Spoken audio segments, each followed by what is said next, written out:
Hello everyone, welcome back to the service. My name is Anita. And my name is Charles. And the theme for today's talk show is, what does Jesus have to offer to a teenager? I'm here with Uncle Kingsley, and he's the coordinator for the junior church of Daystar Christian Center. And he has been working with the boy child for over 10 years. And he's a very insightful person. And the first time I met him, he probably doesn't remember because we're just passing and I greeted him. A teacher asked me to drop something for him in his office. Today, I'll be interviewing Auntie Susan Tayo. She is a parenting and teenage coach, and she's very passionate about parenting. The first time I met her was at a very insightful program the Real Stars had in September. I can remember a lot of things about that program, but I can't say my parents would exactly remember anything at all. So if you want to check out more about Auntie Susan, you can go to her website, which is parentingwithsusan.com, and you can check out our very insightful and wonderful blogs and books as well. Now, on to the questions.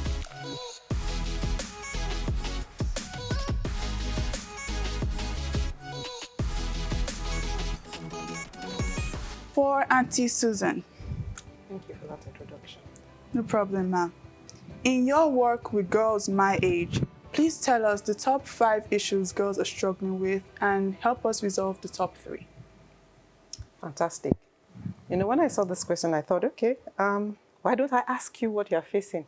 But yes, in my experience, there are quite a lot of things, and it's different for different sets of people, but there are general issues.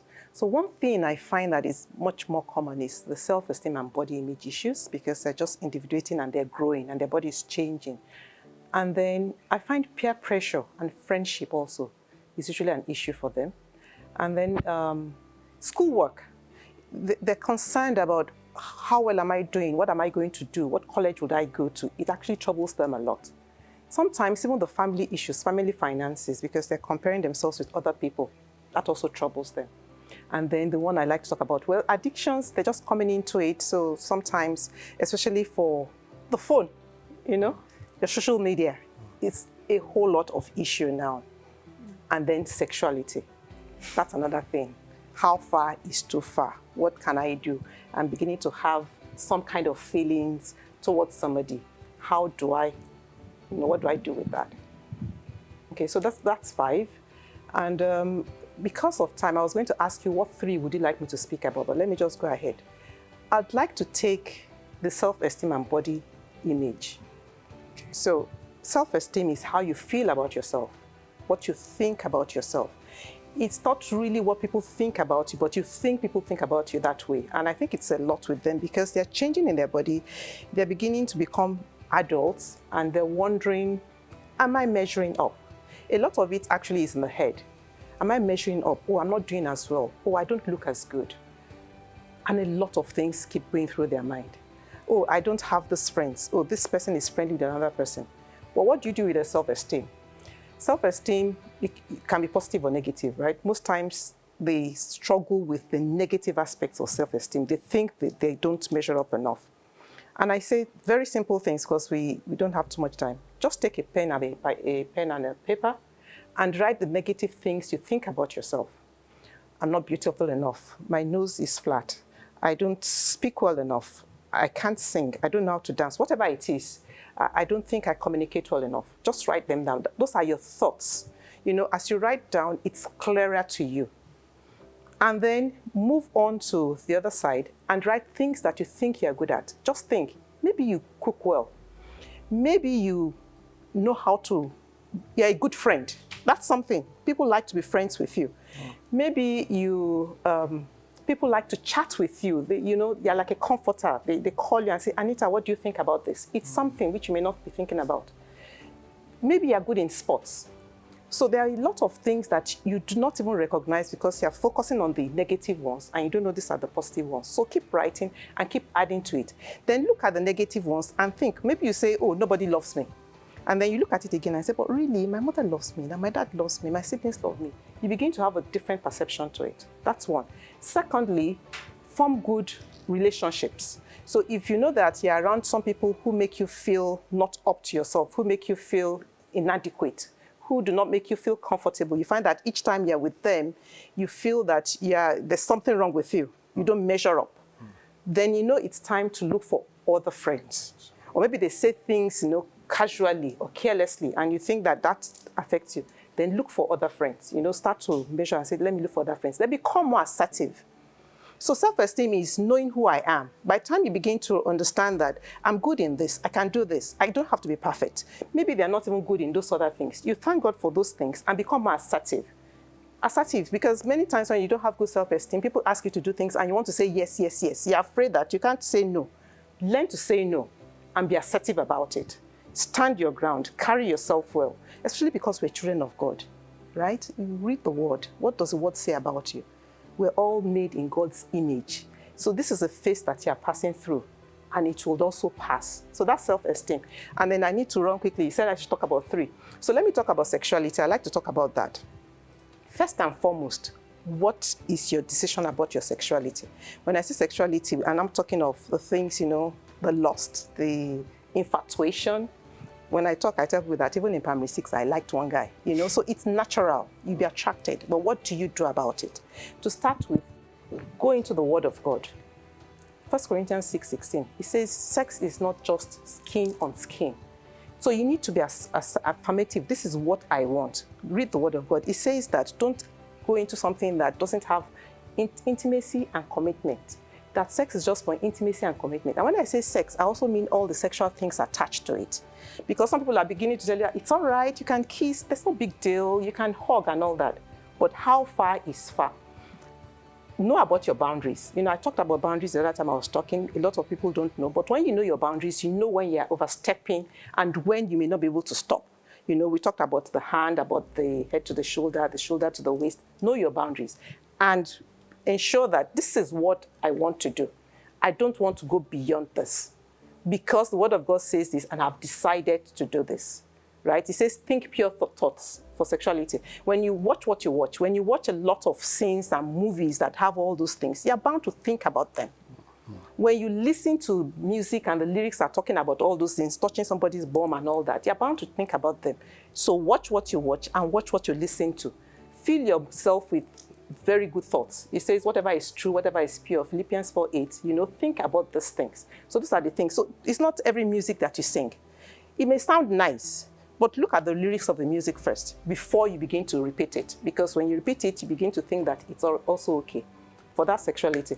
And then for peer pressure, what do you peer pressure? Learn how to say no.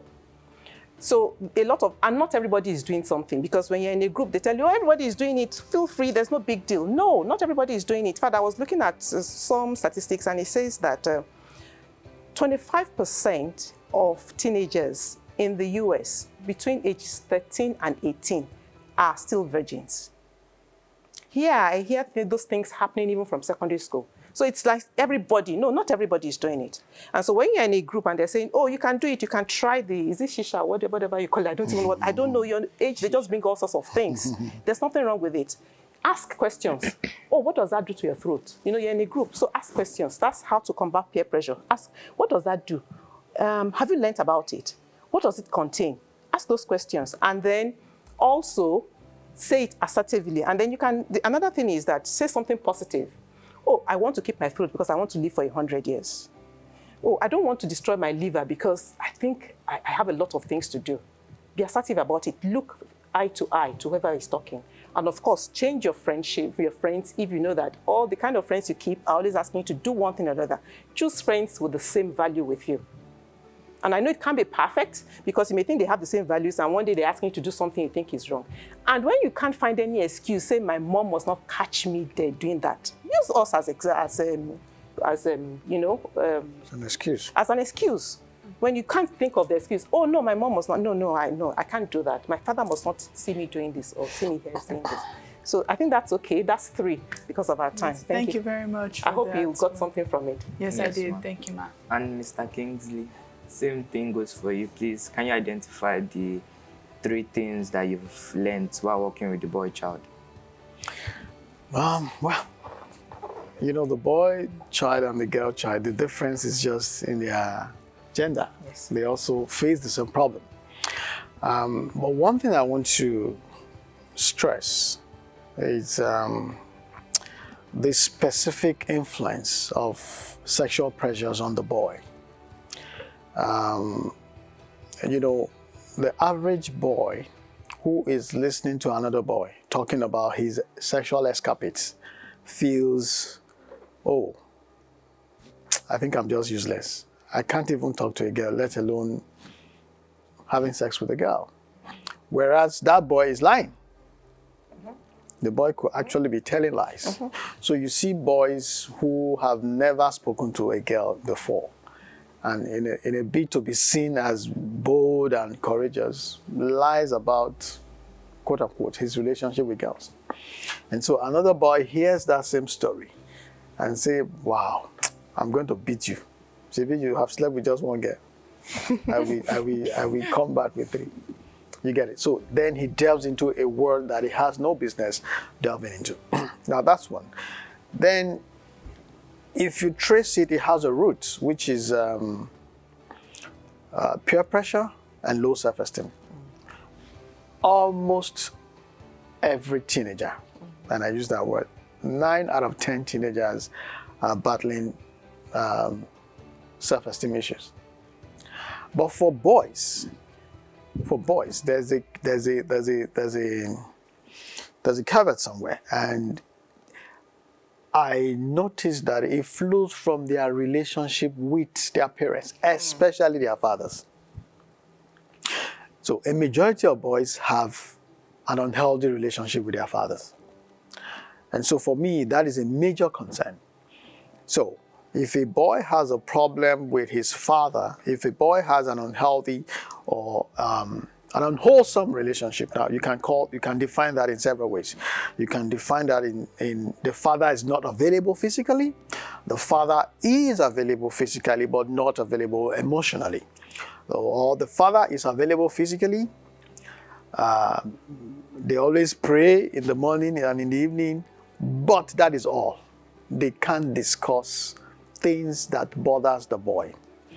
Now, when that boy becomes an adult and it's time to have his own family, you will see him replicating that pattern. The same relationship he had with his father, you see him replicating that. So what I usually say is, if you are a boy and your father, you don't enjoy the kind of relationship you have with your father, there's a red flag.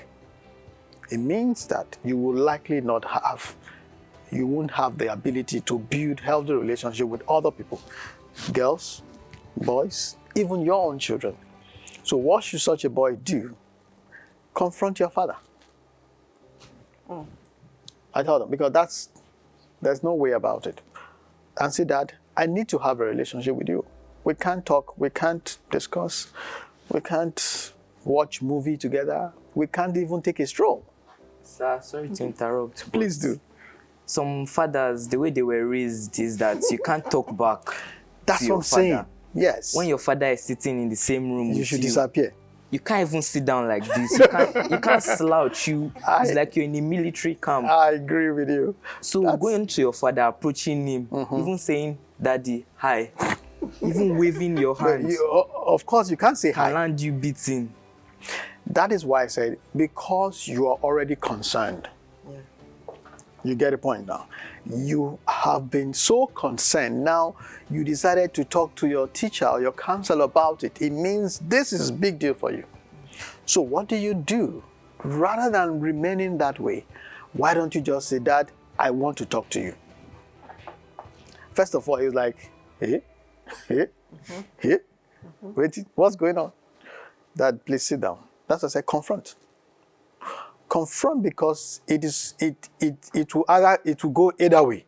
It's either it backfires or it marks a turning point. Now, if it backfires, it's not different from where you're coming from. Yes. It has been bad. So what do you have to lose? What you're losing is far, far more than, it's already traumatic. So my advice has always been, boy, what do you want? Oh, I want a father that can hug me. You know, some boys have never been hugged by their father. Yeah, true. And it is possible that if their father lives for another 40 years, they'll never be hugged. So that is a problem. The boy is emotionally unwholesome. I remember one day I was talking to an 18-year-old boy, and I said, I love you. Say, waiting there. What do you mean? You love waiting? I said, I love you. He said, Uncle Kingsley, don't tell me that too. I said, so tell me, what's wrong with it? He said, how can you love me? Boys don't love boys now. I said, has anybody ever told you that? He said, no. I said, your father, your mother, no. So that's a problem already. That's one. Two, I asked him, if you wake up in the morning and your father is by the door and he's about to hug, you say, I would think he's drunk. Because it has never happened. I think he's drunk. So I'll just say, Daddy, when did you start drinking? Anyway, but these are things that should be normal. You get it? So confront your dad, but confront him not being rude. Address it with him. Dad, I want to have a good relationship with you. Sir, in one of your articles, you said that you can't parent a teenager. Please, can you enlighten on what you mean by that and also talk about absenteeism? You can't really parent a teenager in the sense of issuing instructions, issuing decrees, watching over the teenager like a spirit, just dotting over a teenager. So that is what I meant. But in the real sense, what you do when your child becomes a teenager is you change your parenting style, so to speak, or rather you upgrade your relationship. Now you have a boy, or rather you used to have a boy. Now that boy is becoming a man. You used to have a girl, that girl is becoming a woman. If you are in some parts of Nigeria, she would have been married off. So you don't smack somebody else's wife, like I always say. So what kind of relationship do you have with your friend who is an adult as a father? You communicate well, you express yourself well, you respect each other. There are boundaries. Now this girl, this boy, is no longer the person that you just barge into his room and without even knocking. I was talking to some parents and I said, do you just barge into your children's room or you knock? You say, knock where?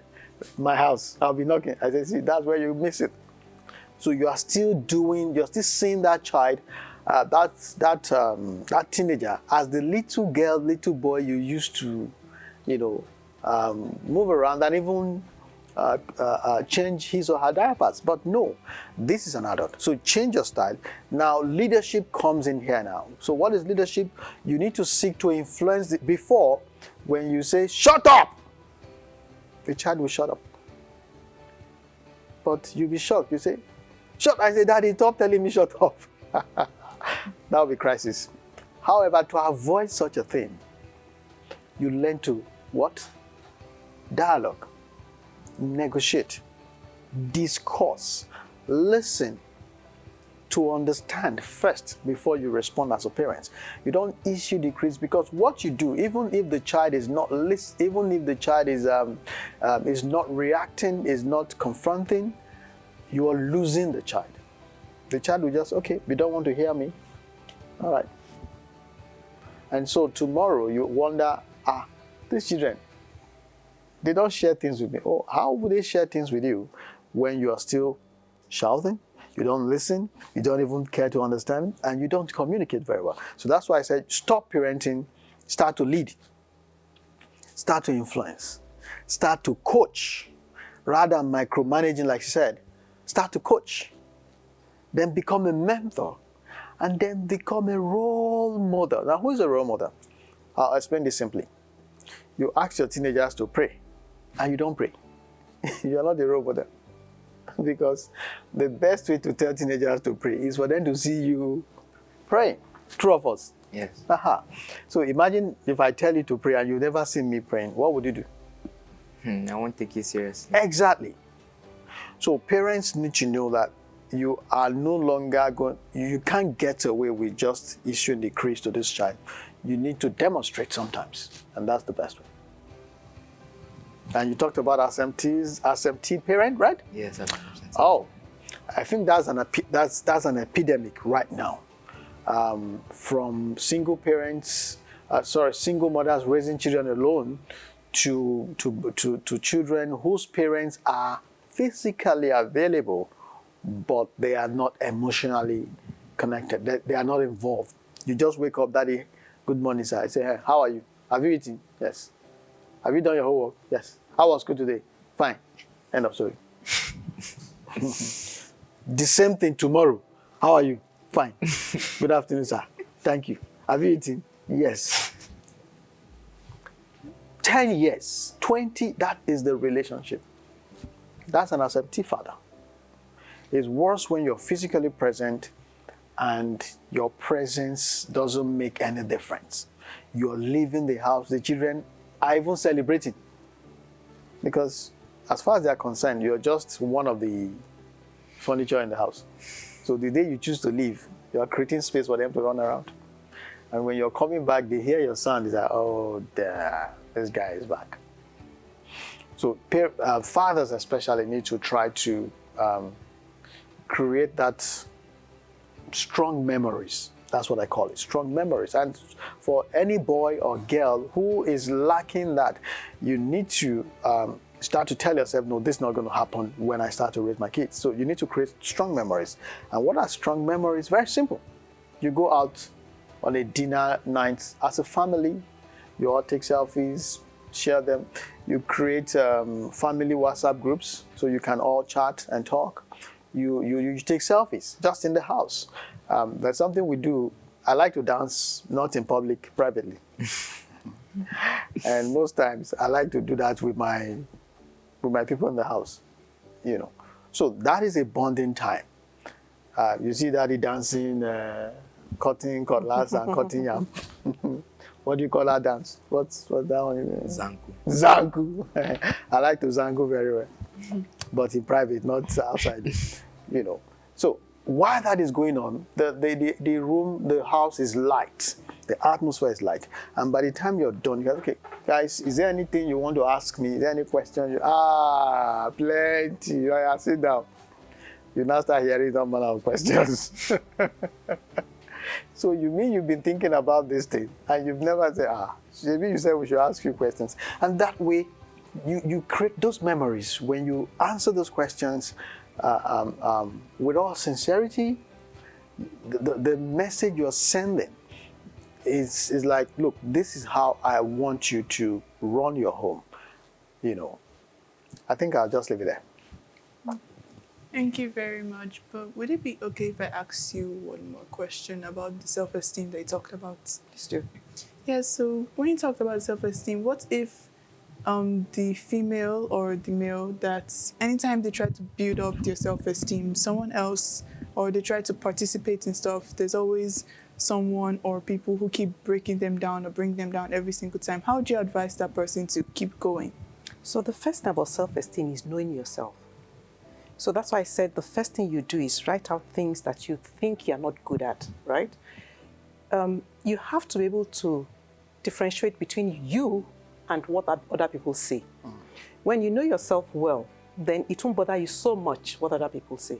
And realize that in this growing phase, people have different minds, temperaments, and some people will talk. That's one thing. Another thing is that you can actually get better in something. So if you find yourself, like I said, continually in groups where somebody talks you down, one way you can do is first find out what is it that they talk you down about. We're being real now. Are they saying you don't talk well? Are they saying you don't add to whatever they're saying? What is it? So think about it properly. I mean, there could be something you're going to learn from it. The moment you learn something from it, try to be better at it, but don't allow it to bother you anymore. And sometimes you might actually have to change the set of friends that you have. And when you get better with your self-esteem, you also need to be able to confront people. I said, be assertive, right? Be assertive. So you know yourself. You're not going to be good at everything. Yeah. So if they're always saying, oh, you're not good at that thing. Oh, yes, I'm not, but I'm But better there's at something this. that- Yes, yeah, I that's love to do this other thing.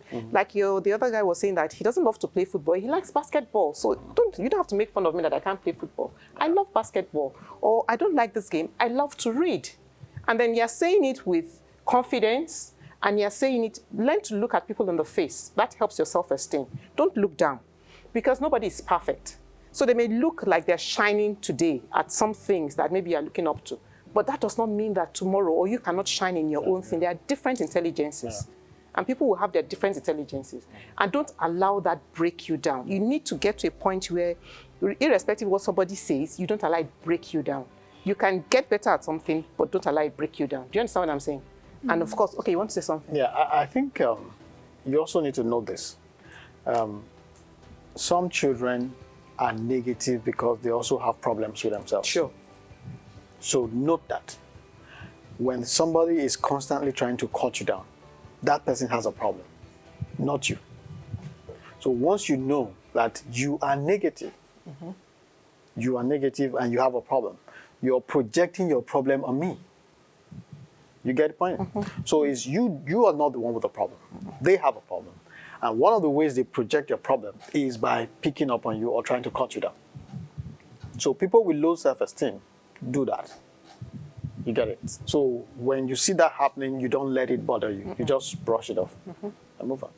Right. Thank you very much for that answer. It really helped me a lot. And we would be taking a quick break. We'll see you back later.